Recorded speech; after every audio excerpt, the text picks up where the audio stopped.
everyone, my name is Agiti, aka Black Girl Scientist, and welcome to my channel. Especially a warm welcome to you if you're new here. If you're new here, don't forget to click that subscribe button so you can join the family. And of course, welcome back to my regular returning subscribers. So in the past, in my past video, we spoke about reading, and I spoke about, going through really efficiently and effectively reading research articles. So I thought I'd do a writing your thesis series. So the next couple of videos are going to be all about writing. How can you really write a good body of work that you're going to submit towards your degree, your postgraduate degree, whether it's your honors, masters, or PhD. So I'm going to do a writing your thesis series, and in this part one, I'm going to be talking about the literature review and the introduction. So if you're interested in this video, keep watching.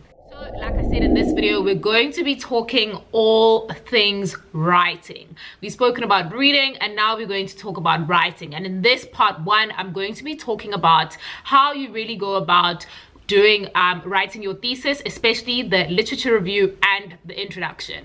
So I'm first of all going to start with some don'ts when it comes to writing your thesis. Okay, first of all, don't leave it to the last minute. So don't try and give yourself 2 weeks, whether you're in the science field like me or do anything that's practical like lab work. Don't try and squash it into writing it, all of it, in the last 2 weeks. So you really have to take your time in developing, this body of work. And like I said, a thesis is a piece of work. It's writing that you do as the candidate to receive a degree. So whether it's honors, masters, or PhD. So don't leave it to the last minute. That's my definite first don't. Just don't do it. You're going to regret it. Don't try and write your thesis in the last 2 weeks or be rushing a submission so that you can graduate.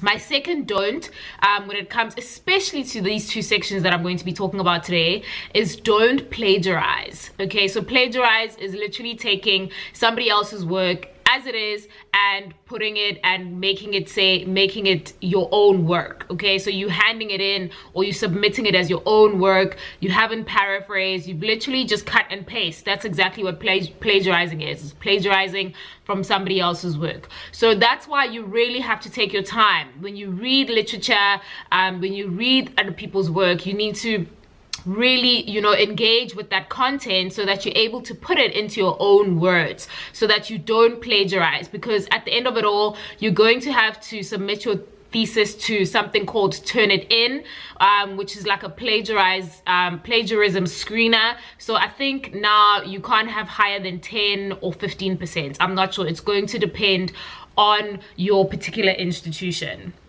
My third don't, especially in these two sections, is don't waffle. So don't beat around the bush, basically. I know people think a thesis is supposed to be this long body of work that shows how much work you've done.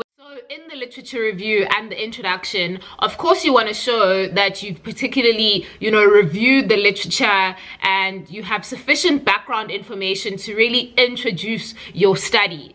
But you don't want to go round and round in circles. Nowadays, in the recent writing course that I've attended is, they really want you to get to the point, but with obviously enough background for them to know how you're introducing your study and where your study comes in the gap in literature. So I don't write 50 pages of a literature review, because that's really not done nowadays. Reviewers don't like that. They don't want that. They want you to remain extremely focused. So in your study, make sure that you're extremely focused on your study and what it does, where it fills in the gap in literature. So don't waffle on. So let's get into some do's when it comes to writing your thesis. Like I said, do give yourself enough time. Your thesis is really something that you develop over time. Of course, the first step in writing is writing your proposal. But because of the time that we're in the year right now, I thought I'd do the writing your thesis series now, and rather do a writing your proposal, either towards the end of the year or the beginning of next year, because that's the first step in writing, and it's kind of a different approach that you take to writing your thesis. which is what you would be doing now. So give yourself enough time, you know, really engage with your thesis, engage with the literature. And I know I said in the reading, like, you know, become one with the piece of writing. And this is your piece of writing. This is something, you know, that you are creating, and it's something that, you know, you're going to go on to publish, of course, especially in your master's and PhD. Especially in your PhD, you're going to publish. People are going to cite you. People are going to read your work and quote it in Kiza et al. 2020, 2021. So it's really something that, you know, you want to be proud of. It's something that's going to remain in the literature forever, literally forever, especially if you publish. So really make sure that it's a body of work that you're proud of. Okay, so definitely give yourself enough time, of course, and also stick to your college, university, school, institutions guidelines of writing a thesis. So our college has guidelines, so these just guide you in terms of the word count, in terms of the page number, in terms of the sections that you're supposed to have.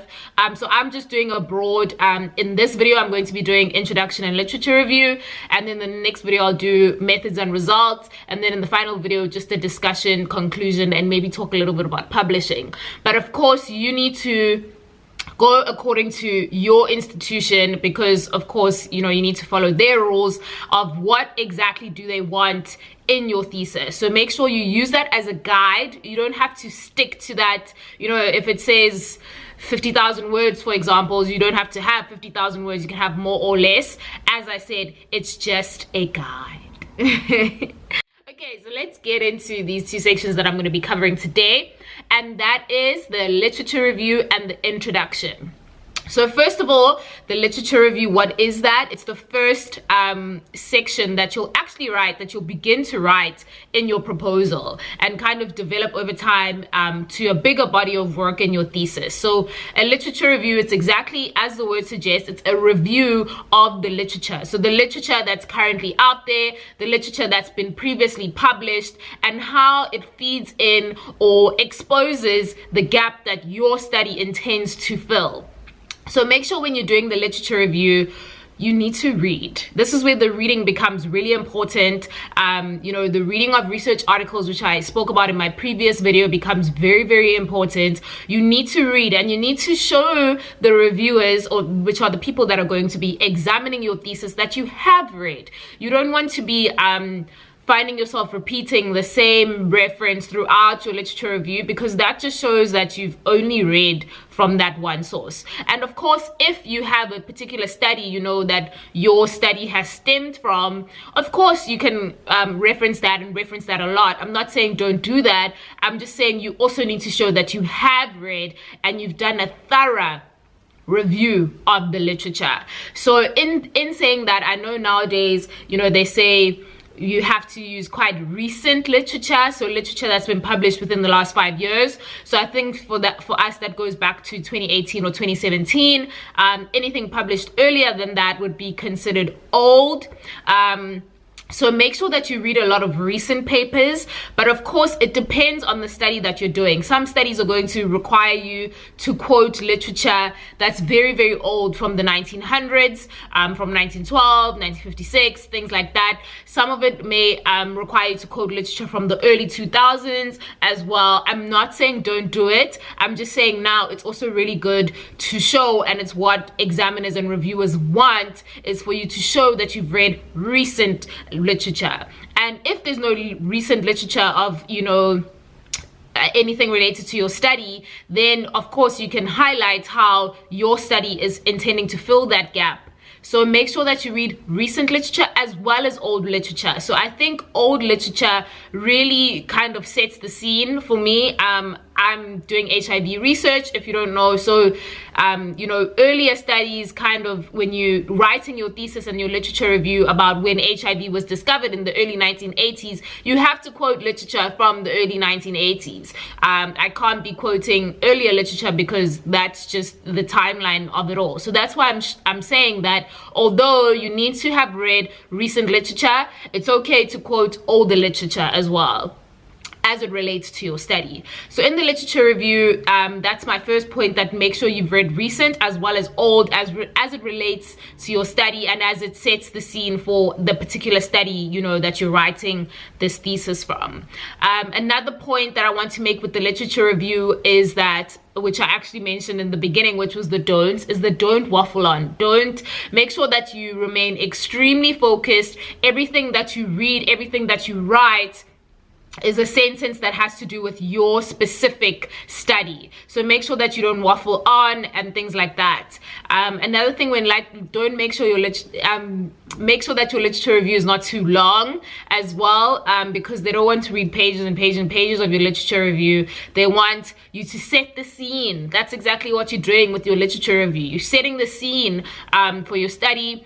You're exposing the literature and how your study is going to fill those particular gaps. Then, of course, you know, I know sometimes the literature review and the introduction may be one section. It may just be called the introduction, or you may just do literature review and introduction. But either way, when you begin your thesis, you have a review of the literature and then an introduction to your study.